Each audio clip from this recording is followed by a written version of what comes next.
Auto డ్రైవర్లకు సేవా పథకాన్ని రేపు సీఎం చంద్రబాబు ప్రారంభించనున్నారు.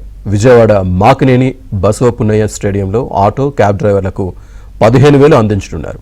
డ్రైవర్ల సంక్షేమానికి సీఎం చంద్రబాబు వినూత్న నిర్ణయం తీసుకున్నారని అన్నారు. ఇలాంటి పథకం దేశంలో మరెక్కడా లేదని, అలాంటి పథకాన్ని విజయవాడలో ప్రారంభించడం అందరికీ గర్వకారణమని అన్నారు.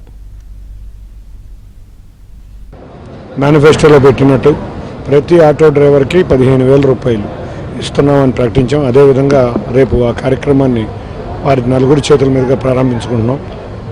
సుమారు 460 కోట్ల 3 లక్షల మంది ఆటో డ్రైవర్లు, ముఖ్యంగా ఎన్టీఆర్ జిల్లాలో 16,000 మంది ఆటో డ్రైవర్లు ఈ పథకాన్ని సద్వినియోగం చేసుకుంటున్నారు.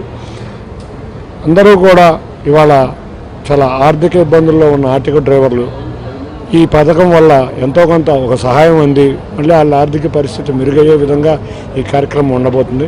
సూపర్ హిట్ ఏ విధంగా సూపర్ సక్సెస్ అయిందో అదేవిధంగా మేనిఫెస్టోలో పెట్టిన ప్రతి ఒక్క పథకాన్ని కూడా అమల్లో తీసుకొస్తున్న ఈ ప్రభుత్వం మంచి ప్రభుత్వంగా ఇవాళ రాష్ట్రం అంతా పండగ వాతావరణం ఉంది.